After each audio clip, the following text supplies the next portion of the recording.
여러분 너무 반갑습니다. 너무 잘 오셨습니다. 오늘은 여러분께 산소망이란 무엇인가 라는 큰 주제를 걸고 여러분에게 하나님의 말씀을 통해서 아버지의 마음을 전하겠습니다. 오늘 먼저 하나님의 말씀 같이 살펴볼까요? 오늘 하나님의 말씀은 두 군데입니다. 베드로전서 1장 3절, 베드로전서 1장 3절,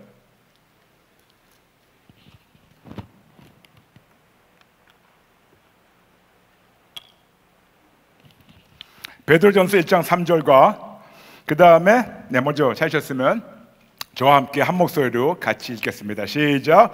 우리 주 예수 그리스도의 아버지 하나님을 찬송하리로다. 그의 많으신 긍휼대로 예수 그리스도를 죽은 자 가운데서 부활하게 하심으로 말미암아 우리를 거듭나게 하사 산 소망이 있게 하시며. 아멘, 아멘.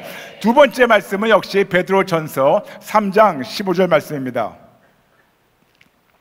베드로전서 3장 15절 말씀, 찾으신 줄 알고 우리가 모두 한 목소리를 같이 읽겠습니다. 시작.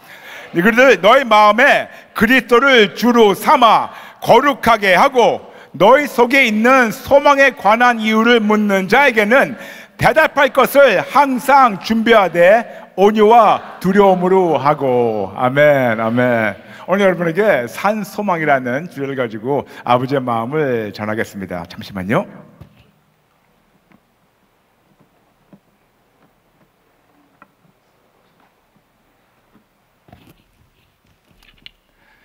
우리의 세상을 살아가면서 희망 그리고 소망이라는 단어를 우리가 많이 사용합니다. 그렇죠, 여러분?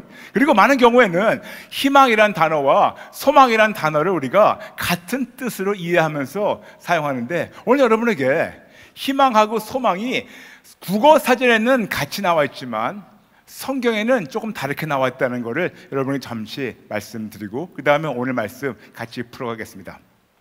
희망, 국어 사전을 보면 어떤 것을 원하고 기대하며 바라는 것.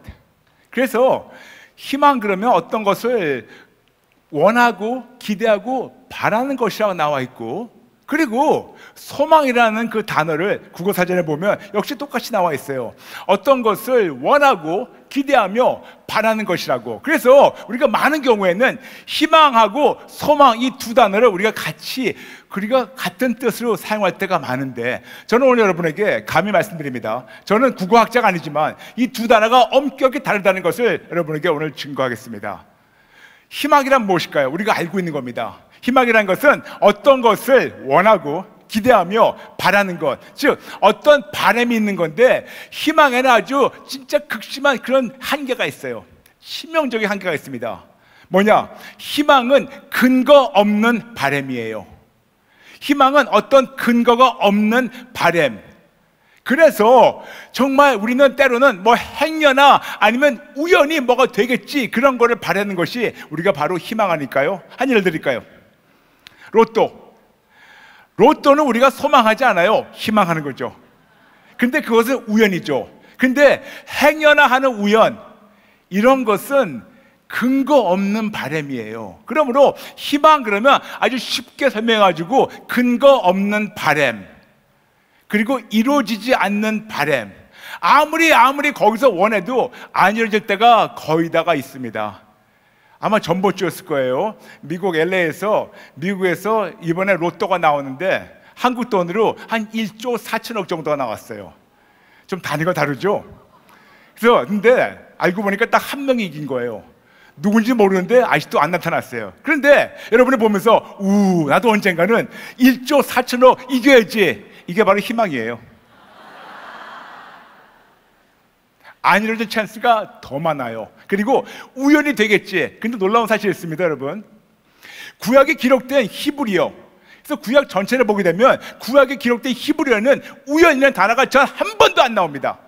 그러므로 하나님 안에서는 우연이 절대로 있지 않고 오히려 섭리라는 단어를 계속 말씀하십니다. 그러므로 다시 한번 희망이라는 그 뜻을 제 나름대로 정리한 것을 여러분 말씀드린다면, 희망은 근거 없는 바람이고 세상 것을 원하고 기대하며 바라는 것을 얘기하지만 아무리 그래도 안 이루어질 찬스가 더 많은 것을 얘기합니다.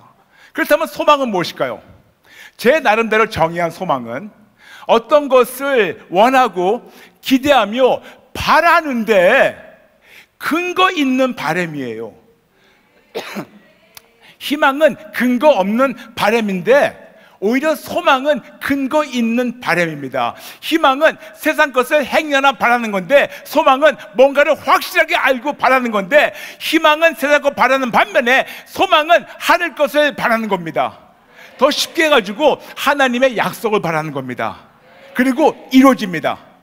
그러므로 쉽게 얘기해가지고 희망은 행여나 안 이루어지는 것을 근거 없는 바람인 것 반면에 소망은 하늘 것을, 하나님의 약속을 바라면서 근거 있는 바람, 그리고 이루어집니다. 왜 이 말씀이 성경으로 표현이 되냐 하면, 성경 전체를 보게 되면 희망이라는 단어가 구약에 21번 나옵니다. 그런데 희망이란 단어가 신약 성경에 딱 한 번 나와요. 그런데 그것을 구약을 인용할 때, 시편을 인용할 때, 그러므로 신약에는 희망이란 단어가 등장하지 않지만 소망이란 단어가 신약에 무려 48번 나옵니다. 이렇듯이 우리는 어떤 희망으로 행여나 안 될 거를, 근거 없는 것을, 세상 것을 바라는 것이 아니고 우리 확실한 근거 있는 바람을 가지고 하나님의 그 약속을 바라는 겁니다. 아멘. 그러므로 쉽게 말씀드렸죠. 희망은 근거 없는 바람, 소망은 근거 있는 바람. 더 구체적으로 소망은 하나님의 약속을 믿는 거라고, 하나님의 언약을 믿는 거라고. 아멘. 하나님은 약속을 지키신 분이십니다. 하나님은 거짓말을 안 하시는 분이 아니고 못 하시는 분이십니다. 그러므로 거짓말 못 하신 하나님께서 그분이 우리에게 약속하시고 언약하신 것을 분명히 하나님께서는 하나님 시간에 하나님의 방법대로 하나님이 성취하십니다. 아멘. 그러므로 우리가 소망, 그러면 하나님의 언약이 성취되는 것을 바라는 것이 소망입니다. 아멘. 그런데 오늘 여러분에게 희망도 아니고 소망도 아니고 그 위에 한 단계 더 높은 것을 증거하겠습니다. 그 말씀이 바로 산소망이에요. 방금 우리가 읽었던 베드로전서 1장 3절, 성경 전체에 산소망이라는 단어가 딱 한 번밖에 안 나옵니다. 그리고 산소망에 대해서 오늘 여러분에게 아버지의 마음을 전달하려고 내려왔는데, 쉽게 말씀드릴게요. 소망은 하나님의 언약을 바라는 반면에 산소망은 언약을 주신 하나님을 바라는 겁니다. 다시 말씀드릴게요. 이것이 제가 말장난이 아닙니다. 소망은 하나님의 약속을 바라는 반면에 산소망은 살아계신 하나님을 바라는 겁니다. 소망은 하나님의 어떤 선물을 바라는 건데 산소망은 그 선물을 주시는 하나님을 바라는 겁니다. 소망은 하나님의 어떤 무엇을, 약속을 성취됨을 기다리고 바라는 건데, 산소망은 그 약속을 성취하시든 안 하시든 약속을 하신 하나님을 기대하고 바라고 그분으로만 우리가 만족하는 것. 그러므로 하나님이 원하시는 그 믿음의 수준은 희망도 아니고 그냥 소망도 아니고 산소망으로 오늘 여기 모이신 모든 분들이 하나님께서 여러분을 성장시키기 원하십니다. 산소망, 쉽게 말씀드리겠습니다. 순서만 바꾸면 돼요. 우리 많은 경우 소망을 갖고 하나님의 어떤 축복을 기대합니다. 하나님의 축복을 기대하는 것은 소망이고, 축복의 하나님을 바라는 것은 산소망이에요. 앞뒤에 순서만 바뀌었는데 우리는 거기에서 주어가 바뀝니다. 우리의 목적어가 바뀝니다. 다시 말씀드릴게요. 소망은 하나님의 축복을 바라기 때문에 거기에 주어와 우리가 목적어는 축복입니다. 근데 산소망은 축복의 하나님을 바라기 때문에 우리의 주어와 우리의 목적과 우리의 모든 것은 하나님 한 분입니다. 하나님 한 분으로 끝납니다. 땡! 그래서 우리는 많은 경우 하나님의 은사를 바라요. 근데 여러분, 하나님의 은사를 바라는 건 소망이고, 은사의 하나님을 바라서 그분을 말미암아 모든 것이 다 이루어지는 것이 바로 산소망. 우리 하나님의 치료를 바랍니다. 그런 소망이고, 치료의 하나님을 바랄 때 그분 안에서 영혼, 육, 마음, 감정, 의지, 생각, 관점, 가치가, 세계관, 우리 모든 것이, 가정과 모든 것이 전인 치료를 받고 회복되는 거, 그거예요. 근데 여러분에게 말씀드리니까 지금 이 순수함 바꾸는 것이 머리로는 이해되지만 여기 와닿지가 않아요. 왜냐? 우리 그동안 너무나 익숙하게 하나님의 무엇을 바랬어요. 하나님의 어떤 축복을 바랬고, 하나님의 어떤 은혜를 바랬고, 하나님의 어떤 선물을 바랬고, 심지어는 우리는 하나님의 어떤 놀라운 초자연적 그런 능력, 권능을 바랬습니다. 그리고 그거를 바라고 원하고, 그거를 우리가 하나님께서 나타나게 하신 것이 진짜 좋고 높다고 생각했는데, 오늘 제가 말씀드린 것은 이제껏 여러분 하신 것이 틀렸다는 말이 아니에요. 그렇지만 저는 여러분이 거기에서 한 단계 더 높은 단계로 올라갈 수 있는 것을 여러분이 도전하는 겁니다. 그러므로 만일 여러분이 지금 나는 그냥 하나님의 무엇으로 난 만족하겠습니다, 그렇다면 더 이상 여러분이 도전하지 않겠습니다. 그러나 여러분이 이것보다 뭐가 더 있겠지, 신앙생활은 이것보다 뭐가 더 있겠지, 그냥 교회만 왔다 갔다 하는 것이 아니고, 집사, 장로, 권사, 목사 이런 계급자만 달고 다니는 것이 아니고, 정말 신앙생활에 뭐가 더 있겠지 하는 분들은 오늘 여러분 다시 한번 여러분이 가지고 있는 고정관념을 오늘 사산 정말 다 깨버리고 부숴버리고, 오늘 우리가 하나님의 마음으로, 아버지의 마음으로 우리가 산소망으로 올라가시면 하는 마음으로 전하는 겁니다. 거듭 말씀드리겠습니다. 소망은 하나님의 무엇을 바라는 건데, 산소망은 무엇의 하나님. 그러므로 주어와 목적어는 오직 하나님. 그렇다면 그 오직 하나님 누구냐? 오직 예수죠. 삼위일체 하나님 중에서 오직 예수 말씀드린 겁니다. 그래서 우리는 많은 경우 하나님의 구원의 역사를 바라죠. 그렇죠 여러분? 여러분 다시 한번 좀 보시고, 우리는 많은 경우 하나님의 구원을 바라죠. 그렇죠? 그래서 구원의 역사를 바라죠. 그렇죠? 근데 저는 여러분에게 지금 도전드립니다. 하나님의 구원의 역사를 바라지 말고 구원의 하나님을 바라보세요. 구원의 하나님을 바라보세요. 구원의 하나님 누구십니까? 구주 예수님이에요. 구주 예수님을 말미암아 우리가 구원을 얻게 되면 그분 안에 있는 그 구원에 담겨있는 10가지 놀라운 하나님의 은혜와 열매가 우리를 기다리고 있습니다. 그러므로 우리가 많은 경우 하나님의 구원만 바란다면 그 10가지 중에서 하나만 생각할 수 있겠는데, 우리가 구원의 하나님을 바라게 된다면 그 구원 안에 포함된 그 구주 예수를 말미암아 구원 안에 포함된 10가지 하나님의 열매와 놀라운 축복이 기다리고 있어요. 이거를 원어 헬라어로 풀게 된다면 두 가지 단어입니다. 소테리오, 소조. 근데 두 개를 우리가 그 사용법을 본다면 10가지 하나님의 축복이 있는데, 그게 바로 구원, 구출, 자유, 치료, 온전, 승리, 건강, 평강, 안전, 보호. 우리가 하나님의 구원만 바랄 때는 그 10분의 1만 걷게 되는데, 구원의 하나님을 바랄 때는 구주 예수를 말미암아 10가지 열매를 다 받고 누리고 즐기다가 총 가게 됩니다. 그러므로 다시 말씀드리겠습니다. 여러분 선택이에요. 여러분이 나는 그냥 소망으로 하나님의 어떤 것으로 저는 만족하겠습니다, 그렇다면 더 이상 제가 푸시하지 않게요.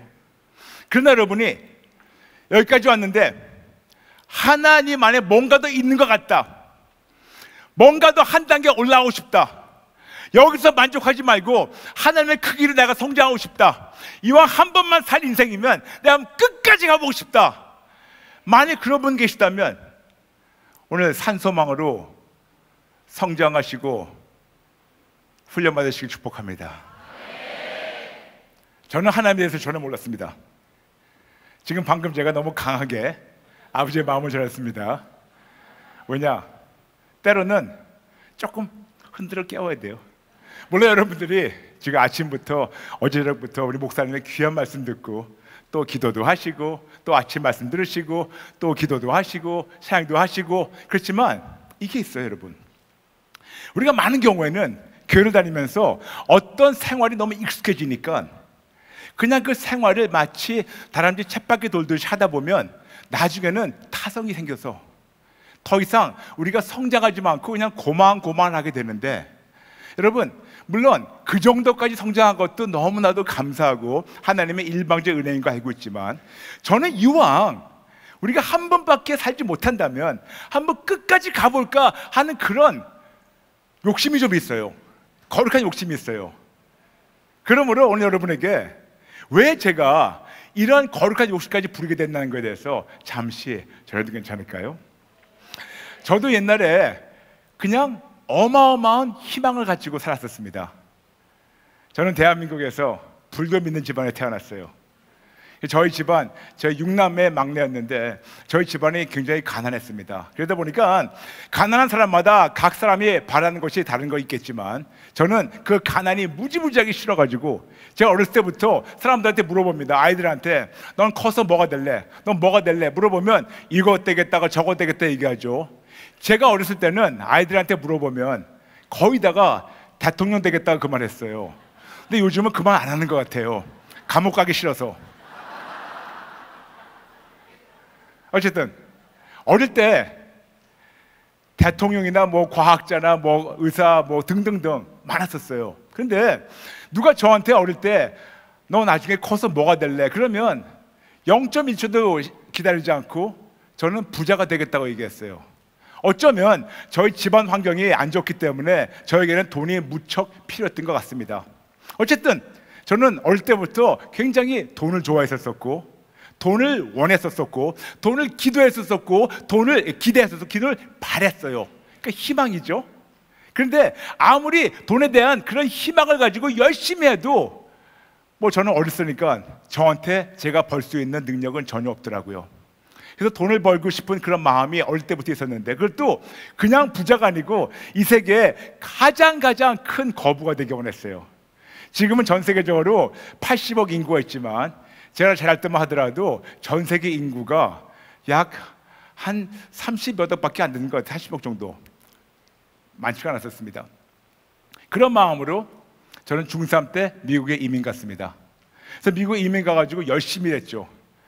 저희 집안이 좀 녹록치 않다 보니까 저는 미국 가자마자 중3 때부터 알바를 시작했어요. 그래서 그냥 열심히 학교 다니면서 영어도 배우면서, 영어 한마디도 못하니까 공부하면서 돈을 벌면서 어떻게 해서든지 제가 꼬에 모았습니다. 그래서 열심히 알바를 하면서 돈을 벌고, 그렇지만 저는 어떻게 해서든지 돈을 벌기 원하는 마음은 많아가지고 가만히 보니까 변호사가 돈을 많이 벌더라고요. 그래서 어떻게 하면 변호사가 될까? 열심히 공부해서 좋은 학교 가가지고 거기서 학교 끝난 다음에 또 3년 러스쿨 가가지고 열심히 공부해서 사법고시 나오면 다 패스하면 그 다음에 변호사 되겠다, 그런 꿈을 가지고 열심히 공부했어요.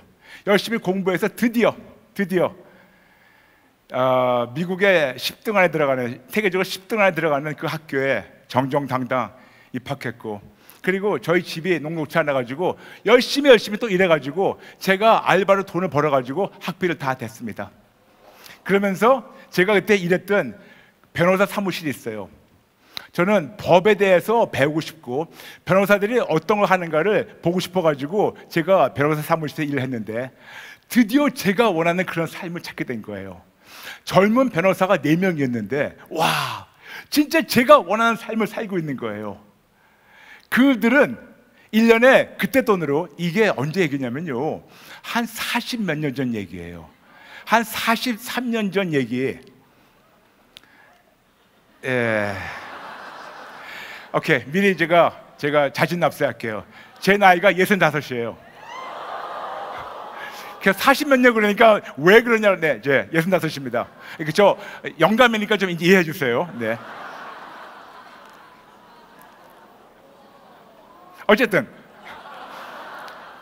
80년대 초반에 그때 제가 미국에 있는 그 law firm, 법률 사무실에 했는데, 그들이 그때 돈으로, 그 젊은 변호사들이 30대밖에 안 됐는데 그때 돈으로 1년에 3억을 버는 거예요. 근데 여러분, 3억 그러면 지금 개념이 없을 거예요. 강남에 비싼 집이 5천만 원이었어요. 강남의 아파트가 5천만 원밖에 안 됐었을 때 이 젊은 변호사들이 1년에 6채를 살 수 있는 거를 버는 거예요. 뿐만 아니라 그들 집에 초청바다를 갔는데 와, 바닷가에 사는 거예요.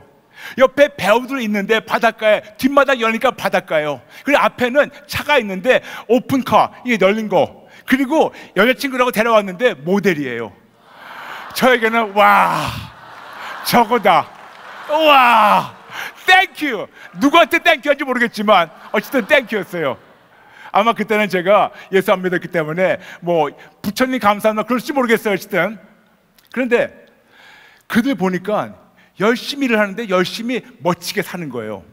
드디어 1년에 한 3억 정도 벌게 되면 저렇게 되는구나. 그래서 열심히 공부했어요. 열심히 공부해서 이제 이세를 졸업하고, 그리고 1년을 잠시 쉬면서 또 변호사 배우려고 또 다른 데 일하면서 러스쿨 준비하고 있는데, 돈 벌려고.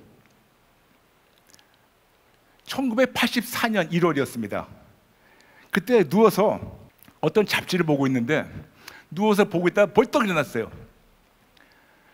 그때 어떤 게 나왔냐면, 미국에 있는 펀드 매니저들, 뉴욕에 있는 펀드 매니저들, 이 돈 거래하는 사람들에 대해서 몇 명이 나왔는데, 저는 깜짝 놀라서 일어났어요. 왜냐? 그때까지 저에게는 세상에서 가장 큰 금액이 3억이었는데 1년에 연봉 3억이었는데 뉴욕 월가에서 돈을 만지는 사람들이 1년에 연봉이 300억이에요. 이거는 수준이 다른 거예요. 이런 돈이 있는 건가? 마치 저는 그동안 구름 밑에 있었었고 그들은 구름 위에서 신선놀이 하는 것 같은 느낌이 든 거예요. 그래서 그걸 보면서 한 몇 번 읽었을 거예요. 이게 페이지가 다 닳도록. 그리고 그 다음날 러스쿨 때려쳐버렸어요. 그리고 어떻게 해서인지 제가 뉴욕 월가에 들어가려고. 그런데 뉴욕 월가에 좋은 증권회사들 많습니다. 근데 이왕 들어가려면, 범을 잡으려면 범굴에 들어가야 되는데, 그냥 요만한 새끼 호랑이 잡으려면 조그만 굴에 들어가고, 진짜 큰 호랑이 잡으려면 진짜 큰 굴에 들어가야죠.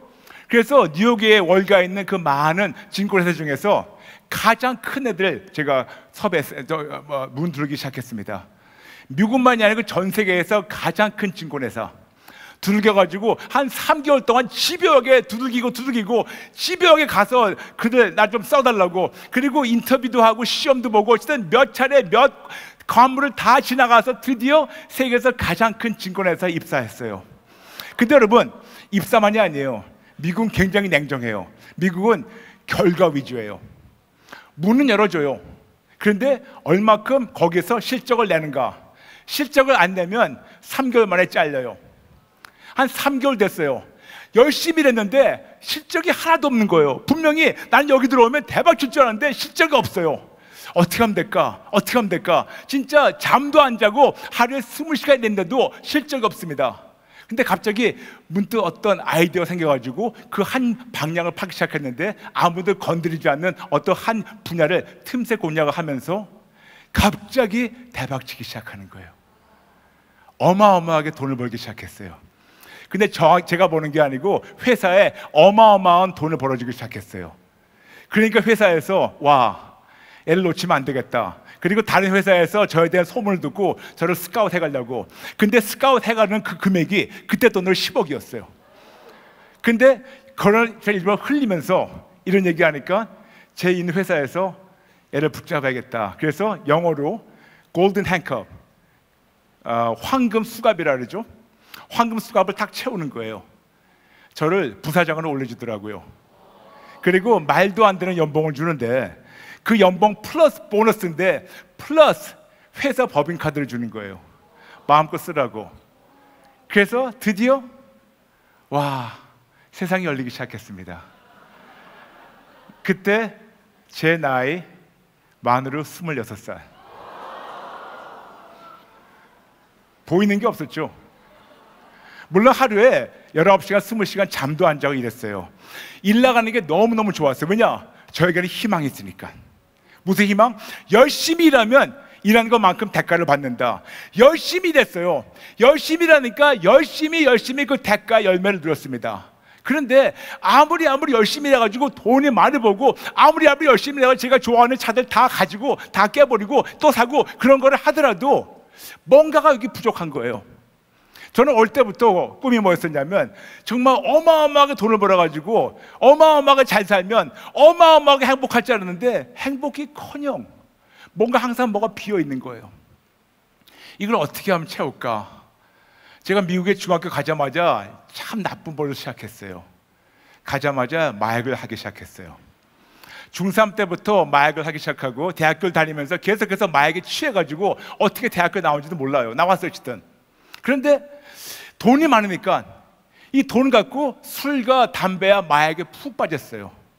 담배는 하루에 2갑 3갑씩 피면서 진짜 마약을 해볼 걸 다 해보면서. 그런데 아무리 술을 마셔도 아무리 마약을 많이 해도 아무리 돈을 펑펑 써도 아무리 사고 싶은 걸 가지고 버려도 이것이 채워지지 않아요.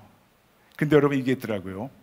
어떤 꿈을 가지고 이것이 나의 인생의 목적이다, 어떤 희망을 가지고 달려왔는데 그걸 어린 나이에 가지다 보니까 그때부터 제 꿈을 잃기 시작하더라고요. 더 이상 희망이 없어졌고, 희망의 반대말이 뭔지 아세요? 절망이죠. 근데 여러분 절망보다 더 끔찍한 거 있어요. 무망. 아무 생각이 없어요. 아침에 일어나기도 싫고 일 나가기도 싫고 돈 버는 것도 싫고 돈 쓰는 것도 싫고 마약해도 재미가 없고 어쨌든 모두 재미가 없어요.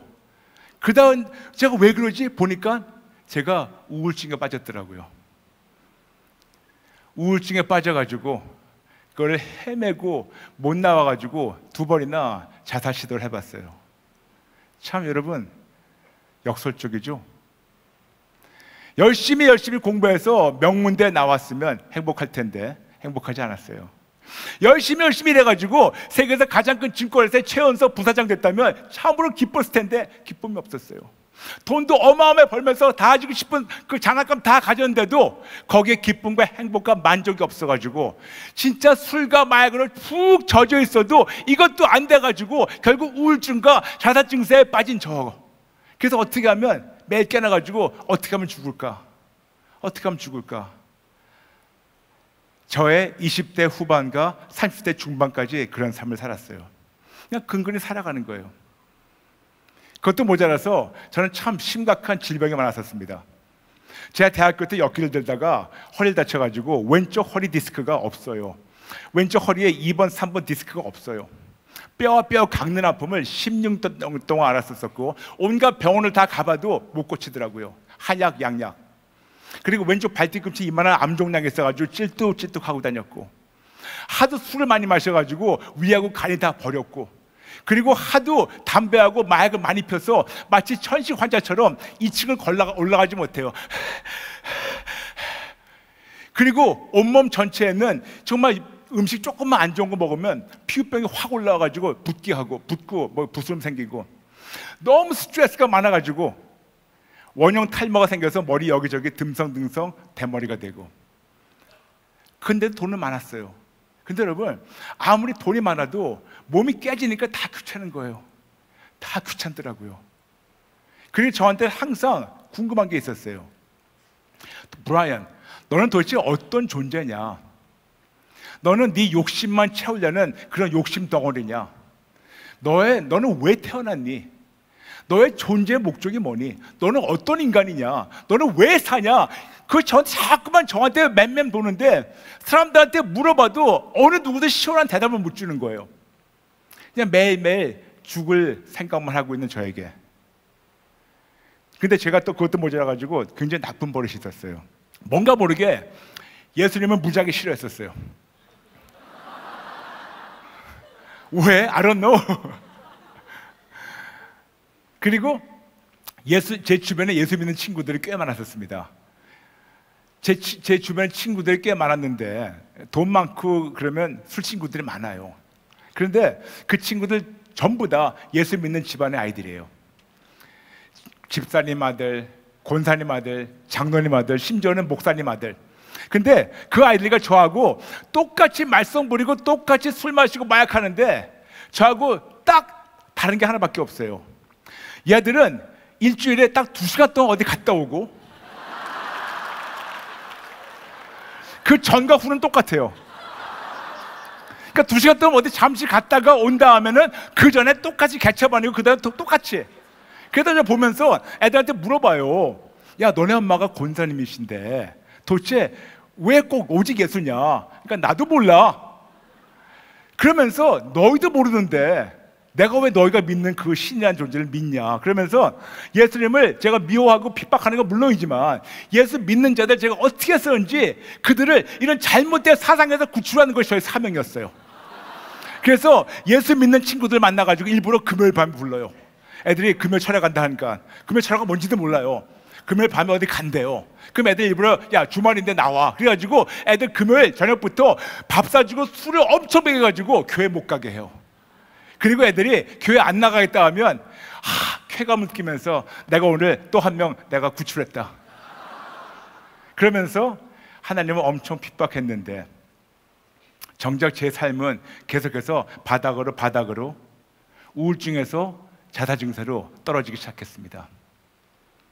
그리고 저 몸은 너무나도 몸이 아파서 아침에 눈을 뜨자마자 진통제 한 움큼을 먹고 하루에 진통제 16, 20알을 먹지 못하면 움직이지 못했어요.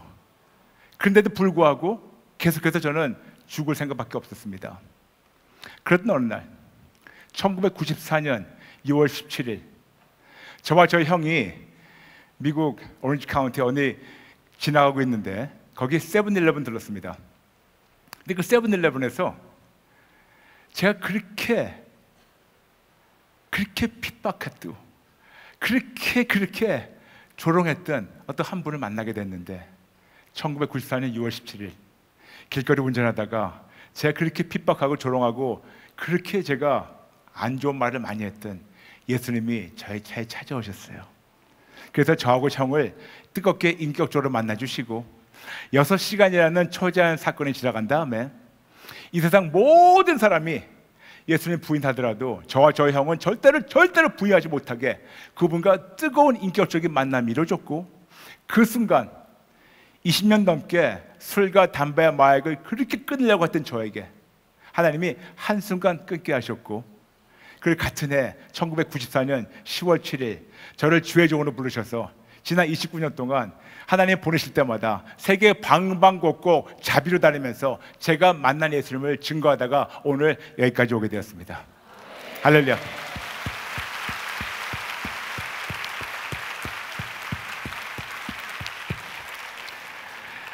열심히 희망을 가지고 살았는데 그 희망이 근거 없는 바람이라는 것을 산산조각나게 저는 체험했던 사람이에요. 이가 갈리게 체험했어요. 지금 많은 경우 한국에서는 많은 부모님들이 아이들이 스카이대 가는 거 원해요. 제가 나온 학교는 스카이대보다 훨씬 높아요. 자랑하는 것이 아닙니다.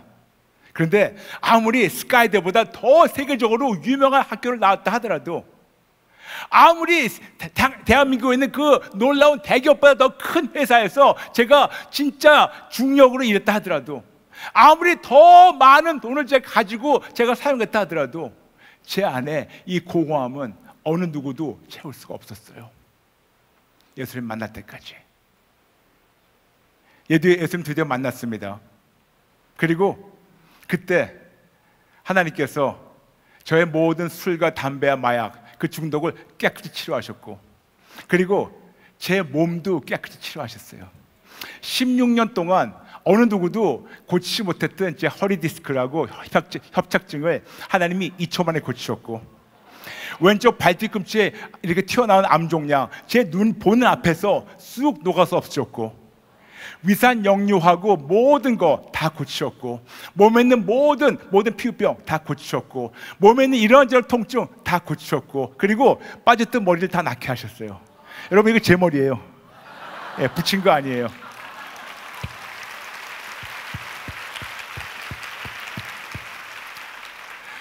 그리고 예수님 만나고 한 3주일 됐었을 때 고린도전서 12장 8절부터 10절 나와 있는 9가지 성령님의 은사가 있는데 그 9가지 성령님의 은사를 하나님께서 일방적으로 다 나타나게 하셔서 누굴 기도할 때마다 그들이 회복되고 치료되고 장님이 눈을 뜨고 귀머거리가 듣고 앉은 베개 일어나고 벙어리가 얘기하고 이런 역사를 하나님께서 놀랍게 하셔서 그런 사역을 미국에서 열심히 하면서 또 방송 사역 하다가 2014년 하나님께서 미국 생활 40년을 접고 한국에 나가라. 왜요? 내가 너와 너의 아내를 한국에 선교사로 파송한다. 왜요? 한국에 그렇게 많은데 어떻게 한국이 선교지입니까? 한국이 지금 선교지다. 심각하다. 그래서 네가 나가서 기도해라. 아버지, 저는 태생은 한국이지만 국적은 미국이잖아요. 근데 하나님께서는 내가 원하는 거니까 나가라. 그래서 2014년 40년의 이민 생활을 접고 저하고 아내가 다 짐 싸갖고 한국에 나왔습니다. 그래서 그때부터 방송 사역하면서 2022년 작년 1월이죠. 드디어 저희가 CTS를 2021년 12월 30일로 거기 방송 사역을 다 접고 작년 2022년 1월 1일부터 유튜브에서 저희 따로 어떤 채널을 시작해가지고 지금 여러분과 함께 열심히 달리고 있습니다. 제가 그 채널 이름 얘기 안 할게요. 괜히 그러면 홍보 같으니까. 근데 알아차리세요. 그리고 저보다 더 말썽 많이 부렸던 저희 형은 지금 저보다 말썽 더 많이 부렸어요. 저보다 말썽 더 많이 부렸던 저희 형은 지금 교회 장로님 돼서 하나님을 열심히 증거하고 있습니다. 근데 제가 왜 그 말씀을 드리냐? 저는요 어렸을 때 그 희망을 갖고 있었어요. 열심히 공부하고 열심히 일하면 그러면 거기에 어떤 대가가 있겠다. 물론 조금 있었지만 이게 오래 못 가더라고요. 그래서 제가 그렇게 원했던 희망 거기 가보니까 이것이 그냥 그림자같이 그냥 연기같이 그냥 흐르 없어지고 그게 끝이더라고요. 그래서 이게 끝인가? 그랬을 때 하나님께서 주셨던 감동은 너는 그동안 희망을 살았는데 이제는 소망으로 와라. 그래서 소망을 가지 그 언약을 주신 그 언약을 붙잡고 열심히 달리면서 신대원도 마치고 교회를 개척해가지고 교회에서 진짜 놀라운 이적들이 많이 나타났습니다. 교회를 개척해가지고 그때 저희가 매주 토요일 그때 치유와 회복, 치유와 찬양이라는 집회를 했었습니다. 교회가 작았어요. 교회 작았는데도 거기서 소문이 나가지고 전국에서 여기저기에서 오시기 시작하면서 심지어는 한국에서 비행기 타고 오시기도 하셨습니다. 놀랍게 하나님께서 그때마다 오신 분들을 만나주시고 살려주시고 치료하시고 회복 주시고 온갖 이적과 기적과 표적이 나타났습니다. 아마 2003년 정도 됐을 거예요. 그때 예배 드리는데 어떤 여자분이 오시는데 하나님께서 그분을 고치겠다는 마음을 주셔가지고 그분의 앞에 나와서 기도해 드렸는데 알고 보니까 그분이 장님이었는데 그날 그 집회 때 눈을 뜨게 하셨어요. 그래서 잠시만요.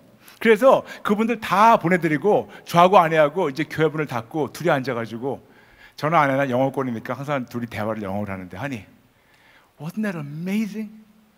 여보 오늘 진짜 대박 아니었어? 진짜 오늘 와 장님이 눈을 떴어 여보. 장님이 눈을 떴어. 와 오늘 그렇게 또 어떤 분은 여기 치료됐고 어떤 분은 저기 회복되고 와 오늘 진짜 이렇게 됐어 둘이 앉아가지고 막 얘기했어요.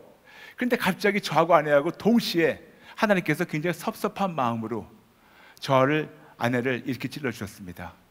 섭섭한 마음으로 Brian, am I not enough? Am I not enough? 이거 무슨 말이냐면 Brian,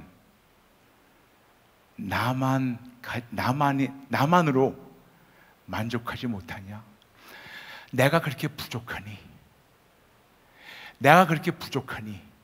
그러면서 그 한순간 저하고 아내하고 0.1초 만에 하나님의 마음을 확 깨닫게 하시는데 하나님이 왜 섭섭하시냐면 하나님이 치료하셔가지고 하나님의 선물로 말미암아 하나님의 권능을 말미암아 장님이 눈을 뜨고 기적과 이적과 표적이 나타나고 사람들이 회복이 되고 기뻐하고 하나님의 그 놀라운 권능이 그 자리에서 눈에 보여가지고 만져볼 수 있는 것 때문에 우리는 기뻐하고 할렐루야 했는데 정작 하나님이 섭섭하시다는 것은 내가 여기 왔었는데 너는 내가 여기 함께 했다는 것을 왜 인정하고 그거에 대해서 순수하게 감사하지 못하냐? Am I not enough? 너는 나 하나가 그렇게 모자라니? 나 하나가 그렇게 부족하니? 나 하나로 만족하지 못하겠니? 그 순간 진짜 1, 2초 만에 제가 그동안 소망으로 살았다는 것, 하나님의 어떤 치료를 바랬었고, 하나님의 권능을 보니까 기뻐했었고, 하나님의 어떤 축복을 우리가 눈에 보고 체험하고, 하나님의 기적과 표적을 우리 눈앞에서 같이 보니까 그것 때문에 기뻐했는데, 하나님은 정작 내가 여기 왔기 때문에 된 거 아니니? 너는 내가 온 거에 대해서 얼마나 감사하고 감격해봤냐?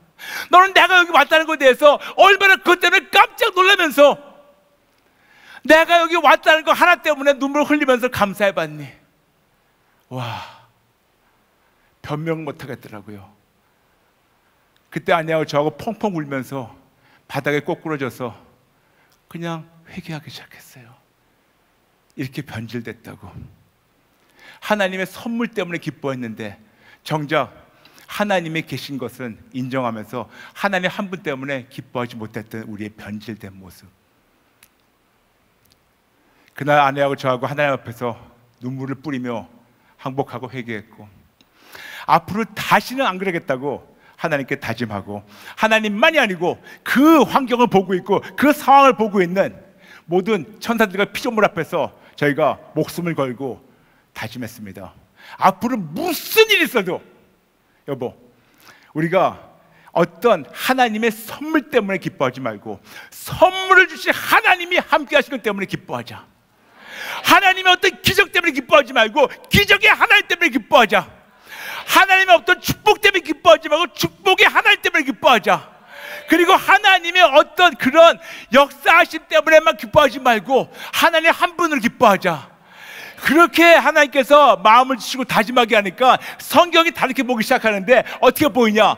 그동안 저도 몰랐기 때문에, 저도 이 크리스찬들이 이 기독교에 대해서 아무것도 몰랐기 때문에 저희 믿음의 선배들이 하는 대로 주세요 주세요 주세요 하는 기도도 했었었고, 그리고 하나님의 손을 바랬습니다. 근데 하나님은 우리에게 계속해서 구약을 통해서 말씀하십니다. 하나님의 손을 바라지 말고 하나님의 얼굴을 구하라고. 하나님의 손을 바라지 말고 하나님의 얼굴을 구하라고 분명히 성경에 나와 있습니다. 히브리어로 바님, 얼굴. 근데 얼굴이 임재예요. 하나님의 얼굴을 바란다는 것은 하나님의 임재를 바라는 건데, 하나님의 임재를 바라면 그분이 손에 있든 없든 상관이 없어요. 그분이 거기 계신 거 하나 때문에 우리가 순수하게 기뻐하는 거. 여러분, 지금 여기 많은 부모님들 계시죠? 그리고 지금 청년들도 많으니까 아직 청년들은 이해 못할지 모르겠지만 부모님도 이해하실 거예요. 만약 여러분이 그렇게 사랑하는 아이들이 어렸을 때 엄마나 아빠나 하루 종일 밖에서 일하고 집에 들어왔어요. 집에 들어가지고 문 딱 여니까 아이들이 엄마 아빠 하고 달려옵니다. 근데 달려오는데 아이들이 눈이 엄마 아빠한테 가 있지 않고 엄마 아빠 손에 가 있어요. 그리고 그걸 싹 뺏어가지고 가가지고 찢어버려가지고 안에 걸 뽑아가지고 들어가 버려요. 엄마 뽀뽀 그럼 가버려요. 아빠 뽀뽀 몰라. 그 다음날 또 역시 내가 오늘 이렇게 해가지고 우리 아이한테 뽀뽀 받아야지. 그래서 들어가니까 아빠 뛰어가면서 아빠 손만 보고 싹 뺏어가지고 가면서 아빠 뽀뽀 몰라. 이게 우리더라고요. 하나님의 손만을 바라는 거예요. 주세요. 물론 그것이 소망이라고 얘기하고 있습니다. 그렇지만 하나님의 물을 바라는 거지 뭐뭐의 하나님이 아니라는 거죠. 근데 2003년 그 순간 저에게는 진짜 아내하고 저하고 여러 가지 전환점이 많았었고 역전의 기회가 많았었는데 그 역전의 기회가 바로 그날이었습니다. 장님이 눈을 떴어요. 근데 하나님은 장님이 눈을 뜬 거 기뻐하지 말고 장님의 눈을 뜨게 한 내가 함께 있은 거에 대해 기뻐하잖아. 내가 너와 함께 있었기 때문에 그것 때문에 기뻐하면 어떻겠니? Am I not enough? Yes, Lord, you are more than enough. 당신 한 분이면 충분합니다. 그때 저하고 아내에게 하나님께서 너무 가르쳐 주셨던 그 신학이 바로 오직 예수예요. 다른 거 보이지가 않아요. 다른 거 볼 필요도 없어요. 보고 싶지도 않아요. 그냥 오직 예수. 그런데 여러분, 오늘 이런 배경을 가지고 오늘 말씀을 다시 한번 우리가 살펴볼까요? 베드로전서 1장 3절부터 읽겠습니다. 네, 우리 차신 줄 알고 저와 함께 한 목소리로 천천히 읽겠습니다. 시작. 우리 주 예수 그리스도의 아버지 하나님을 찬송하리로다. 그의 많으신 긍휼대로 예수 그리스도를 죽은 자 가운데서 부활하게 하심으로 말미암아 우리를 거듭나게 하사 산 소망이 있게 하시며. 그러므로 쉽게 얘기해서 산 소망은 그냥 간단하게 오직 예수예요. 그렇죠, 여러분? 그렇다면 이제는 3장 15절 같이 읽겠습니다. 3장 15절 우리 같이 읽을게요. 시작. 너의 마음에 그리스도를 주로 삼아 거룩하게 하고 너의 소망에 있는 소망에 관한 이유를 묻는 자에게는 대답할 것을 항상 준비하되 온유와 두려움으로 하라. 아멘, 아멘. 제가 얘기했죠. 저희 친구들에게 물어봤죠. 왜 꼭 예수 믿어지 천국 가냐고. 아이들이 모른다고. 만약 지금 여러분 지금 밖에 나가서 여기 올라오다 보니까 편의점도 있고 다른 그런 가게들이 많은데 거기 들어갔는데 여러분이 지금 수련회 온 거를 어떤 분이 보시면서 잠시 왜 꼭 예수 믿어야 됩니까? 그렇게 물어본다면 여러분은 지금 그거를 온유와 두려움으로 증거할 준비되어 있습니까? 오늘 그 말씀이에요. 베드로전서 3장 15절이 바로 그 말이에요. 항상 누가 묻는 자에게 항상 준비하기라는 거죠. 항상 준비하고 있으면서 그것도 그냥 우리가 무례하게 하는 것이 아니고 강압적으로 하는 것도 아니고 온유와 그리고 두려움을 하라고. 왜 꼭 오직이었습니까? 왜 예수님 더 믿고 세상도 믿지 말고 오직 예수님 한 분만, 예수님만 왜 그분만을 우리가 믿는고 그분만을 따른다는 것을 여러분 지금 온유와 두려움으로 증거하고 나눌 준비됐습니까? 그러면서 생각해 봤습니다. 왜 그 많은 단어 중에서 온유와 두려움이라는 단어를 하나님이 여기 쓰셨을까? 이 온유라는 단어에 대해서 예수님이 한번 말씀하셨어요. 마태복음 5장 5절. 온유한 자는 복이 있나니 너희가 그들이 땅을 기업으로 얻을 거라고. 그래서 우리가 많은 경우 온유 그러면 어떤 느낌이 듭니까? 참 사람이 부드럽고 아주 괜찮고 생글생글 웃고 누가 앞에서 툭 쳐도 그냥 가만히 있고 그냥 무뎌니 기다리는 사람. 그렇죠? 그게 온유하다고 알고 있죠? 아니에요.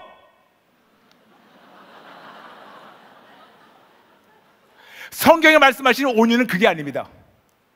그 단어 헬라어가 프라우스인데 그게 프라우스라는 단어를 구약에서는 어떻게 썼냐면 하나님 한 분만을 절대적으로 신뢰해서 그분이 이렇게 크고 좋으신 걸 알기 때문에 내가 앞에 나가지고 까불지 않고 그냥 하나님의 그 백이 있으니까 그분이 이렇게 크시고 놀라우신 분이니까 그분을 내가 절대적으로 신뢰하는 믿음으로 사람들 앞에서 온유할 수 있는 것. 이게 바로 예수님 말씀하시는 Blessed are those who are meek, for they shall inherit the earth. meek, 온유함. 하나님만을 절대적으로 신뢰하다 보니까 내가 하나님 앞서 나가가지고 내가 뭐 싸우든가 내가 뭐 복수하든가 내가 뭐 보복하든가 내가 뭐 일 처지는 것이 아니고 하나님 한 분만 절대로 신뢰하고 그분의 크신과 좋으심을 알다 보니까 그분께 다 맡기고 그분들을 말미암아 내가 참 온유하게 되는 거. 즉 온유라는 것은 성품만이 아니고 하나님만을 절대적으로 신뢰하는 그 믿음을 얘기합니다. 아멘. 그러면 왜 거기에 그런 마음을 그런 믿음이 있다면 왜 거기에 두려움으로 하라는 말이 있을까? 두려움이라는 단어가 여기 쓰는 것이 포보스, 포비아, 어떤 공포증을 얘기하는 건데 왜 하나님은 이런 두려운 마음을 할까? 간단합니다.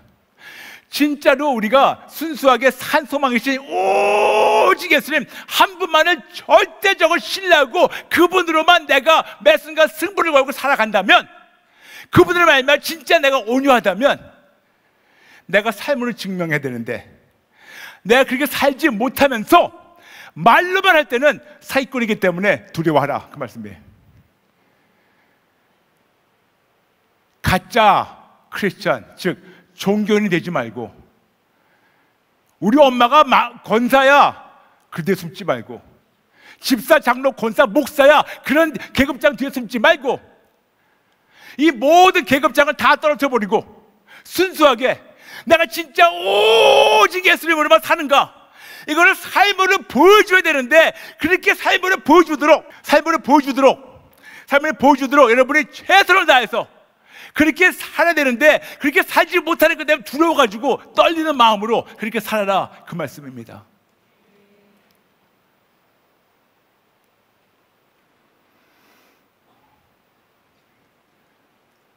저는 오늘 여러분께 아버지의 안타까운 마음을 전하러 왔다고 말씀드렸죠.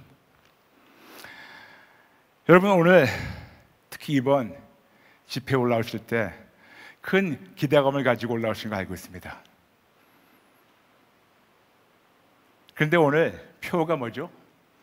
네. 너의 믿음이 어디 있느냐. 너무 좋은 표예요. 근데 저는 오늘 저 말씀을 인용해서 조금 다르게 도전하기 원합니다. 여러분의 믿음은 어디 있냐 플러스 여러분의 믿음은 누구에게 있느냐. 어디에 있는 것만이 아니고 누구에게 있느냐. 여러분은 누구에게 여러분의 마지막 숨을 걸겠습니까? 여러분은 누구에게 여러분의 마지막 두 랩돈을 걸겠습니까?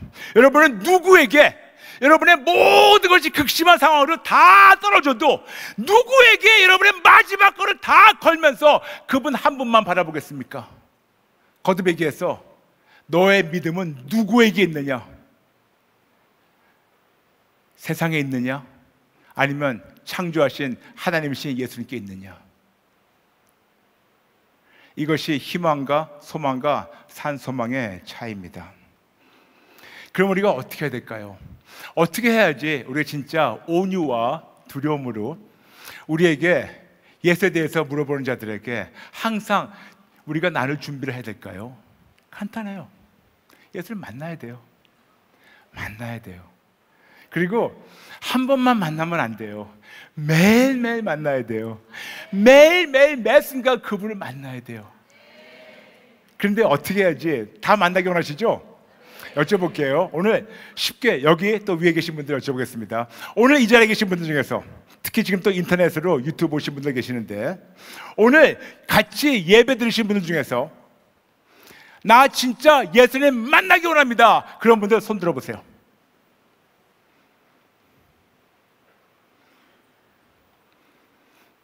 네, 여러분, 네, 잠시만요. 계속 들고 계세요. 여러분, 저도 손 들고 있죠? 왜 그런지 아세요? 지난 29년 동안 예수를 매일 만났어요. 근데 저는 오늘 또 예수를 만나고자 왔어요. 아무리 목사라도, 아무리 그분을 100만 번 만나도 그거는 모자라요. 모자라요. 저도 오늘 예수를 만나고자 왔어요. 여러분들 그런 마음으로 오셨죠? 그런 마음으로 오셨죠? 예수를 만나고자 오셨죠? 그럼 손 내려주시고, 그럼 어떻게 해야지 예수를 만나는가 쉬운 공식을 알려드리겠습니다. 오직 예수, 항복 플러스 회개 이꼴 회복이에요. 오직 예수님 중심으로 우리의 모든 잘못한 것을 하나님이 찔러주신 대로 항복하고, 찔러주신 대로 회개하고, 진짜 정직하게 항복하고 회개하면 하나님이 용서해 주시고 회복을 주시는.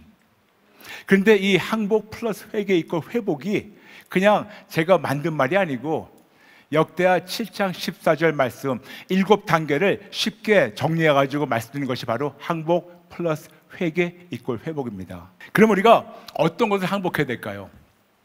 각 사람마다 달라요. 다 다릅니다. 어떤 분은 어떤 버릇이 있을 거예요. 어떤 분은 계속해서 습관적으로 죄를 짓고 죄를 포장하는 그런 나쁜 버릇이 있을 거예요.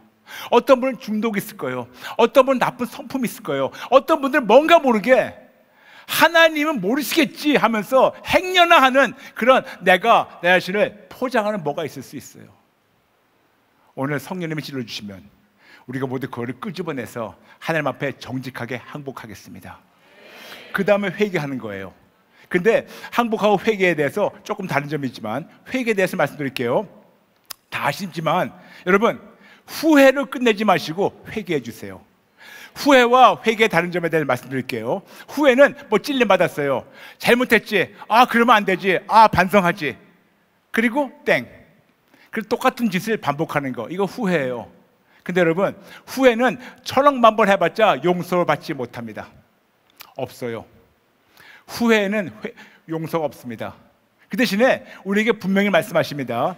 사도행전 26장 20절 후반부, 회개하고 하나님께 돌아가서 회개에 합당한 일을 하라고 말씀하십니다.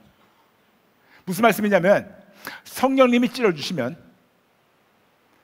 정직하게 인정하고 우리의 잘못을 고백하고 회개하고, 그리고 하나님께 돌아가서 하나님의 뜻대로 살면서, 그리고 거기서 안 맞춘 끝이 아니에요. 세 번째 단계에 있어요. 그 다음에 여러분의 삶으로 여러분이 이제는 똑같은 짓거리를 하지 않는다는 것을 삶으로 증명해야 돼요.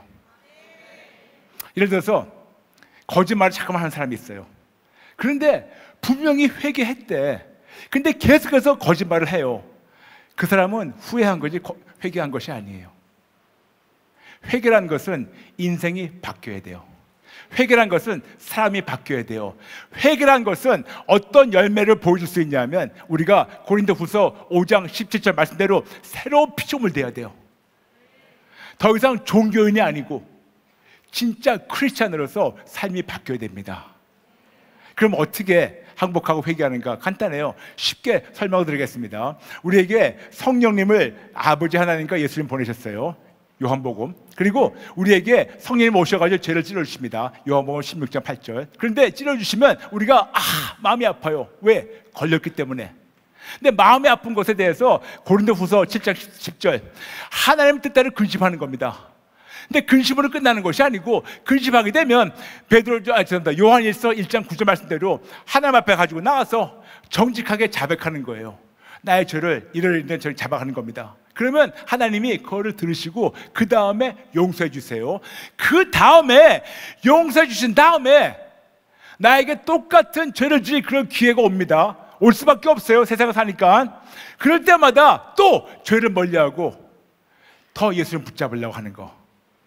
아무리 열심히 해도 또 넘어질 거예요. 괜찮아요. 넘어지면 또 정직하게 인정하고 또 항복하고 회개하고 또 예수를 붙잡는 거예요. 예전에 여러분이 100번을 습관적으로 죄졌다면 그 다음날 99번만 져도 대박이에요. 그 다음날 98번만 해도 대박입니다. 매일매일 조금씩 넘어져도 일어나고 정직하게 인정하고 정직하게 회개하고 안 하려고 안간힘 쓰면서 예수를 붙잡게 되면 언젠가는 그분으로 말미암아 우리가 고린도후서 5장 17절 말씀대로 새로운 피조물이 되는 겁니다. 오늘 아버지께서 여러분을 그렇게 만나게 원하셔서 오늘 이 자리에 모으셨습니다. 그러면 간단하게 어떻게 항복하고 회개하는가 쉽게 알려드릴까요? 네, 제가 인도해 드리니까 따라해 주세요. 하나님, 저의 불신앙을 항복하고 회개합니다. 용서해 주세요. 예수님의 이름으로 기도합니다. 됐죠? 오래 안 걸렸죠? 여러분한테 40일 급식 얘기 안 했죠? 간단하게 내 안에 어떤 죄가 있어요. 신약, 구약 다 보면 600개 넘는 죄가 있어요. 근데 저 같은 경우에는 제가 죄 목록을 저의 안에 있는 거를 성령의 도움을 쓰다 보니까 600개 훨씬 넘더라고요. 어쨌든 우리는 다 몰라요. 그런데 성령님이 우리에게 죄를 책망하십니다. 그래서 오늘 우리가 같이 기도할 텐데 어떻게 기도할 거냐? 첫 번째, 정직하게 하나님, 저 좀 만나달라고. 그런데 하나님과 저와 만남을 막고 있는 어떤 담이 있는데 그 담이 뭔지 모르는데 성경에서는 무엇이 막고 있다고 말씀하고 있습니다. 예레미야서 5장 25절, 우리의 죄가 하나님의 좋은 것을 막고 있다고. 우리의 죄가 하나님의 좋은 것을 막고 있다고. 우리의 죄가 하나님의 좋은 것을 막고 있다고 예레미야서 5장 25절 말씀하고 있으니, 그런데 아버지, 저는 너무 무식해서 너무 이기적이라서 제가 어떤 죄를 졌는지 모릅니다. 성령님, 저의 죄를 책망해 주세요. 찔러주세요. 그래서 성령님이 찔러주시고 알려주시면 절대로 합리화시키지 말고 정당화시키지 말고 정직하게, 맞아요, 그것이 저의 잘못입니다, 저의 그런 성향과 그런 성품을 항복하고 그런 생각을 항복하고 이런 것을 회개합니다. 용서해 주세요. 그 다음에 또 찔러주시면 또 항복하고 회개하고. 절 따라해 주세요. 하나님, 저의 불신앙을 항복하고 회개합니다. 용서해 주세요. 하나님, 저의 영적 간음을 항복하고 회개합니다.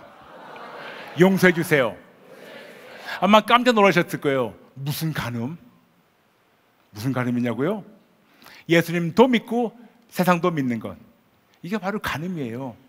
우리는 크리스찬으로서 그리스도의 신부가 되는데, 신부로서 다른 남자한테 가가지고 우리가 꼼냥꼼냥 한다는 것은, 그거는 바로 간음이 아닐까요? 그래서 예수님도 믿고 세상도 믿는 것, 이것이 간음이기 때문에 이런 간음을 인정하고 항복하고 회개하는 거예요. 따라해 주세요. 하나님, 저의 작은 믿음을 항복하고 회개합니다. 용서해 주세요. 하나님, 저의 죽은 믿음을 항복하고 회개합니다. 용서해 주세요. 하나님, 저의 교만과 자만심을 항복하고 회개합니다. 용서해 주세요. 하나님, 사람들을 용서 못하는 마음을 항복하고 회개합니다. 용서해 주세요. 하나님, 사사건건 감사하지 못하는 마음을 항복하고 회개합니다. 용서해 주세요. 하나님, 하나님의 얼굴 바라지 않고 하나님의 손만 바랐던 것을 항복하고 회개합니다. 용서해 주세요. 하나님, 그동안 교회만 다녔던 종교인이 됐음을 인정하고 이런 종교의식을 항복하고 회개합니다. 용서해 주세요. 이렇게 나하고 하나님 사이에 막혀있는 담, 하나씩 하나씩 마치 벽돌 이름을 붙이는 것처럼 하나씩 하나씩 떼버릴 때마다 이 놀랍고 견고한 진이 하나씩 하나씩 허물어지면서 하나님 관계가 회복됨으로 말미암아 하나님을 만나게 될 때, 그때 비로소 진짜 언제 어느 때 누가 와서 물어볼 때 항상 준비하면서 온유한 마음으로 이렇게 사는 것을 두려워하지 않고 직접 전하게 되는 겁니다. 오늘 말씀을 정리하겠습니다. 오늘 여러분께 처음 들어본 말씀은 아니에요. 그냥 아버지의 마음을 조금 다른 면으로 전했습니다. 간단해요. 여러분이 그동안 희망을 가지고 살았다면 나쁜 것이 아니지만 희망은 근거 없는 바람입니다. 희망에서 소망으로 성장해야 돼요. 근거 있는 바람, 하늘 것을 바라는 거. 그런데 더 이상 소망으로만 살지 말아주세요. 더 이상 하나님의 손만 바라지 마세요. 하나님의 선물만 바라지 마세요. 이제는 선물 주시는 하나님을 바라보세요. 그분이 누구시냐? 오직 예수. 그래서 오늘부터 우리가 오직 예수로 살아갈 텐데, 나와 나의 삶에 오직 예수로 사는 것을 막고 있는 것이 있는데, 그것이 바로 내 안에 있는 끔찍한 죄라고 예레미야서 5장 25절 말씀했습니다. 그래서 우리가 성령님께 찔러달라고, 그러면 찔러주시면 정직하게 자백하고 인정하고 항복하고 회개하고, 그리고 새롭게 된 삶으로 증명해야 되는데 한 번만에 안 될 때가 많아요. 여러분 걱정하지 마세요. 여러분 평생 있어요. 평생 있어요. 특히 젊은 청년들, 지금 나이가 모르겠습니다. 20대 80년 있어요. 30대 70년 있어요. 40대 70년 있어요. 60년 있어요. 그리고 어르신들, 지금 80대신 분 계십니까? 안 계신 것 같아요. 그러면 모세는 아직도 광야에 있어요. 이제 시작이에요. 이제 시작이에요. 갈렙도 내가 이제 겨우 83인데 한번 그런 마음을 해볼까요? 내 나이가 어때서 지금 난 65인데 이제 시작하는 겁니다. 늦지 않았어요. 늦지 않았어요. 늦지 않았어요. 할 수 있겠죠, 여러분? 할 수 있겠죠? 진짜로 하나님이 너무 원하셔가지고 이렇게 제가 달려와서 아버지의 안타까운 마음을 여러분에게 전합니다.